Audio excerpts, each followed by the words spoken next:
ये टीचमेंट पे online classes लेते हैं। लखनऊ के बेस्ट रिजल्ट्स लाने वाले गुप्ता सर अब आगरा, कानपुर, बनारस, बरेली सब शहरों के स्टूडेंट्स के चहेते हो गए हैं। चौबे सर को ऑनलाइन के झमेले समझ नहीं आ रहे थे, फिर टीचमेंट पे इन्होंने test grading, notes, attendance, fees सब ऑटोमेट कर दिया। अब ये सिर्फ पढ़ाते हैं, बाकी सब टीचमेंट कर लेता है। और ये मैं हूं, अभी शुरू किया है, पर टीचमेंट के साथ बड़े सपने देखना भी आसान सा लगता है। चाहे जैसी भी जरूरत हो, टीचमेंट पे टीचिंग आसान है। आज ही डाउनलोड करें टीचमेंट, इंडिया का नंबर 1 टीचिंग ऐप। एक बार और स्वागत है हमारे इस YouTube चैनल में। तो आप सभी के सामने कुछ 5 से 6 प्रश्न दिख रहे होंगे। तो इन सभी प्रश्नों का उत्तर आप सभी को जानना भी ज़रूरी है और हमें बताना भी ज़रूरी है, क्योंकि MP बोर्ड ने अपना फैसला तो बता दिया है कि वो ओपन बुक परीक्षा से 9वीं 11वीं की वार्षिक परीक्षा और 10वीं 12वीं की प्री बोर्ड परीक्षा आयोजित करेंगे, अर्थात लेंगे। लेकिन वो फैसले के बाद भी बहुत सारे प्रश्न आप सभी के मन में उठ रहे हैं, जो कि आपके सामने दिख रहे हैं, और इन सभी का आपको हम एकदम सटीक उत्तर बताने वाले हैं, जिस उत्तर को जान के आपका जो मन है वो भी मतलब डाउट से क्लियर हो जाएगा। ठीक है ना। तो इस वीडियो को आप लास्ट तक देखिएगा और ज़्यादा से ज़्यादा शेयर कर दीजिएगा। ठीक है ना। और इन सभी का उत्तर हम बताएंगे पूरा। तो उससे पहले आप हमारे चैनल को सब्सक्राइब करके नोटिफिकेशन बेल को ज़रूर से ज़रूर ऑल में कर लीजिएगा। तो चलिए वीडियो शुरू करते हैं। तो देखिए, सबसे पहला प्रश्न है, ओपन बुक परीक्षा में कितना समय मिलेगा। ठीक है, ये सबसे मतलब कि पूछा जाने वाला सवाल है जब से ये आदेश आया है। तो इसके बारे में हम आपको बता दें कि ओपन बुक परीक्षा में कितना समय मिलेगा। पिछली बार की ओपन बुक में तो लगभग 1 दिन का मिलता रहा, अर्थात आज प्रश्न पत्र मिला तो आपको कल जमा करना है। लेकिन इस बार ऐसा नियमित लिख के आया है। ठीक है ना। आप ऑफिशियली देखेंगे जो उनका विज्ञप्ति है उसमें नियमित लिख के आया है। तो देखिए, नियमित इसलिए लिखा है क्योंकि वो ये नहीं बोले कि कम समय मिलेगा, वो ये बताया है कि हम जितना भी समय आपको देंगे उतने समय में आपको बस जमा करा देना है। और अभी उनसे वो खुदे क्लियर नहीं हो पाया है शायद कि हमें कितना समय निर्धारण करना चाहिए ओपन बुक परीक्षा के लिए, कि छात्र ले जाएं प्रश्न पत्र और वो पेपर और फिर उसे हल करके लाएं। तो उसके बारे में भी आपको पता चल जाएगा। उस विज्ञप्ति में इसका कोई भी जिक्र नहीं कितना समय मिलेगा। वैसे जहाँ तक है तो ऐसा बहुत सारे लोग अनुमान लगा रहे हैं कि 3-4 घंटे या 5 घंटे का मिलेगा, लेकिन हमारे हिसाब से ऐसा नहीं होगा। हो सकता है कि आपको 1 दिन का भी देखने को मिले और ये भी हो सकता है 5 घंटे का। बाकी जो भी होगा, अभी कोई भी कुछ बोले तो आप मत मानिएगा, उसका भी ऑफिशियली कुछ न कुछ मतलब कुछ तरीके से बताया जाएगा, तो आपको पता चल जाएगा। बाकी अब ओपन बुक परीक्षा ही हो रही है, तो अब वो अगर मतलब कितने टाइम भी पता चलेगा तो आपको पता चल ही जाएगा। ठीक है, तो इसमें कोई टेंशन वाली बात नहीं है। फिर देखिए, दूसरा है यहाँ पास, क्या टाइम टेबल बदल गया है ओपन बुक का।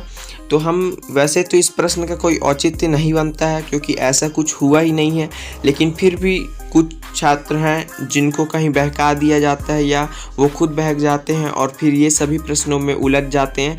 तो उनको हम बताना चाहेंगे कि कोई भी टाइम टेबल नहीं बदला है।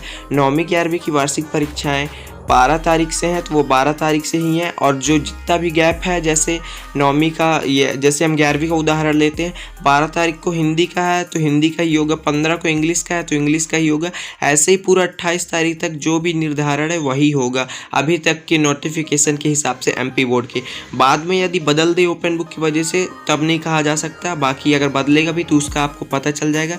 लेकिन कोई भी टाइम टेबल नहीं बदला गया है, वही नियमित रूप से आपकी परीक्षाएँ ली जाएंगी उसी टाइम टेबल के हिसाब से। ठीक है। फिर देखिए, तीसरा प्रश्न है, 10वीं 12वीं की बोर्ड परीक्षा कितना आगे बढ़ेगी। इस प्रश्न से पहले हम आपको बताना चाहेंगे कि आप वीडियो को पूरा देखिएगा। ठीक है ना। उसके बाद ही कुछ भी कमेंट करिएगा, मतलब जो भी आपकी दिक्कत होगी, क्योंकि हम क्या पता अभी जो प्रश्न बता रहे हैं यही सब प्रश्न आप कमेंट सेक्शन में पूछ रहे हो, तो इसका सीधे सीधा मतलब है आपने वीडियो को देखा ही नहीं है। ठीक है। तो देखिए, 10वीं 12वीं की बोर्ड परीक्षा कितना आगे बढ़ेगी, तो इस पर भी अब बहुत ज़्यादा ही 10वीं 12वीं के छात्रों का और उनके पेरेंट्स का बल लगाया जा रहा है बोर्ड को कि इनकी परीक्षाएं आगे बढ़ाई जाएं। और कुछ छात्र तो इतना ज़्यादा ट्वीट कर रहे हैं, इतना कमेंट कर रहे हैं कि हमारी परीक्षा भी ओपन बुक से होनी चाहिए। तो बाकी 10वीं 12वीं के छात्रों का क्या कहना है इस बारे में वो कमेंट ज़रूर कर सकते हैं, ठीक है ना। आपके लिए कमेंट सेक्शन एकदम फ्री है, जो भी कमेंट करना है। तो हम आपको बता दें कि इस बारे में 12 तारीख को शिवराज सिंह चौहान जी और जिला के जितने भी कलेक्टर हैं वो सिर्फ इसीलिए मिल रहे हैं शिक्षा की दृष्टि से कि 10वीं 12वीं की जो बोर्ड परीक्षा है उसे बढ़ाया जाए कि नहीं बढ़ाया जाए।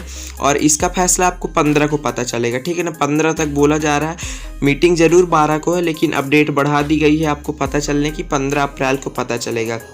जहाँ तक है यदि ओपन बुक परीक्षा से ये हो रही है और कोरोना इतना तेज़ बढ़ रहा है तो आपका आगे बढ़ेगा, ठीक है ना। आपका ये कितना आगे बढ़ेगा अब वो 12 से 15 के बीच में आपको पता चल ही जाएगा, ठीक है। और बाकी CBSE का यदि बढ़ता है तो आप सीधा सीधा मान लीजिएगा MP बोर्ड का भी बढ़ेगा, क्योंकि कल की विज्ञप्ति में ये बताया गया है कि अब CBSE ICE और सभी के पीछे पीछे MP बोर्ड चलेगा, ठीक है। तो बाकी जो भी कमेंट जो भी मतलब दिक्कत हो आप इस बारे में कमेंट कर सकते हैं। फिर देखिए अगला प्रश्न है ओपन बुक का सॉल्यूशन कहाँ से मिलेगा पूरा। ये सबसे महत्वपूर्ण है क्योंकि कोई छात्र हैं, अधिकतम छात्र हैं जो पढ़े ही नहीं हैं और पढ़े भी हैं कुछ लोग, ऐसी बात नहीं है। तो जो नहीं पढ़े हैं तो उनका सॉल्यूशन कहाँ से मिलेगा। पहली बात तो क्योंकि बुक से पिछली बार जो प्रश्न आया था रिवीजन टेस्ट का उन सभी को पता होगा कि बुक से कितना मतलब मेल खा रहा था, कितना क्या, तो ढूंढने में बहुत वो होता है। तो हम आपको बता दें ये जो हमारा चैनल है इस चैनल के माध्यम से आपको पूरा सॉल्यूशन A to Z मिल जाएगा। हम बात कर रहे हैं कक्षा 9वीं 11वीं की, ठीक है। लेकिन किस स्थिति में नहीं मिल पाएगा, अब नहीं मिलने की स्थिति बता दें। यदि 3 से 4 घंटे का ही समय मिलता है तो फिर कोई एक कक्षा का ही लगभग 1-2 पार्ट का ही आ पाएगा वीडियो, क्योंकि आप मान सकते हैं कि 3-4 घंटे में आप क्या कर पाएंगे और हम क्या कर पाएंगे। यदि ऐसा नहीं होता है 3-4 घंटे ज़्यादा समय मिलता है तो डेफिनेटली आपको पूरे प्रश्नों के उत्तर मिल जाएंगे, पूरे A to Z, चाहे वो ऑब्जेक्टिव हो, लघु उत्तरीय हो, दीर्घ उत्तरीय हो, जो भी प्रश्न आएंगे सभी का मिल जाएगा। आप बिल्कुल निश्चिंत रहिए, बस हमारा चैनल सब्सक्राइब जरूर कर लीजिएगा और नोटिफिकेशन को तो बिल्कुल भी ऑल में करना मत भूलिएगा, ठीक है। फिर अगला और सबसे महत्वपूर्ण प्रश्न देखिए, यदि नियमित समय में कॉपी जमा नहीं हुई तो देखिए ये प्रश्न डिपेंड करता है आपके स्कूल पे, ठीक है, वो कितना कड़ाई से आपकी परीक्षा आयोजित करा रहे हैं। क्योंकि आप थोड़ा सा अपने टीचर से बात करेंगे कि हम थोड़ी दूर से आते हैं, हमको जब प्रश्न पत्र और कॉपी मिला तो हमको घर जाने में ही उतना समय लग गया, फिर हम वहाँ लिखे, फिर आने में उतना समय लग गया। वैसे तो ऐसा कुछ नहीं, वो कॉपी ले ही लेंगे लेकिन उसकी भी एक सीमा होगी। मान लीजिए आपको कॉपी और वो मिल जाता है 10 बजे और मान लीजिए उसको जमा करना है दोपहर के 3 बजे, तो अब आप 5 बजे आएंगे तो शायद ही जमा हो, लेकिन हाँ 3:15 3:30 ऐसा कुछ होता है तो वो जमा कर ही लेंगे। वैसे इस प्रश्न भाई कभी कोई औचित्य नहीं है, लेकिन बहुत सारे छात्र कमेंट कर रहे थे कि हमारा घर बहुत दूर है तो हमें ज़्यादा समय मिलना चाहिए, तो ऐसा कुछ नहीं है, सभी को एक ही समय मिलेगा। अब आप थोड़ा सा अपने टीचर से बात कर सकते हैं तो 5-10 मिनट 15 मिनट का ऊपर नीचे हो सकता है, लेकिन आपको जो भी समय लिया जाएगा वो मतलब जो भी समय आपको बताया जाएगा MP बोर्ड के द्वारा वो सभी छात्रों को दृष्टिगत में रखते हुए लिया जाएगा। अर्थात कोई बहुत दूर से आता है, कोई पास से आता है, इन सभी को देखते हुए लिया जाएगा। तो आप बिल्कुल निश्चिंत रहें, इन सभी का रूपरेखा अब MP बोर्ड द्वारा आपको बता दिया जाएगा। अब क्योंकि 12 तारीख से पेपर है तो उसके पहले ही बता दिया जाएगा, तो आपको कुछ नहीं करना है, बस हमारे साथ जुड़े रहना है और MP बोर्ड के साथ जुड़े रहना है कोई भी अपडेट के लिए। तो ये वीडियो आपको कैसे लगी हमें कमेंट सेक्शन में ज़रूर बताइएगा और पसंद आई होगी तो प्लीज़ लाइक कर दीजिएगा और ज़्यादा से ज़्यादा शेयर कर दीजिएगा। और जो भी छात्र चैनल पर नए होंगे चैनल को सब्सक्राइब करके नोटिफिकेशन बेल को ज़रूर से ज़रूर ऑल में कर लीजिएगा। मिलते हैं अगली वीडियो, तब तक के लिए जय हिंद।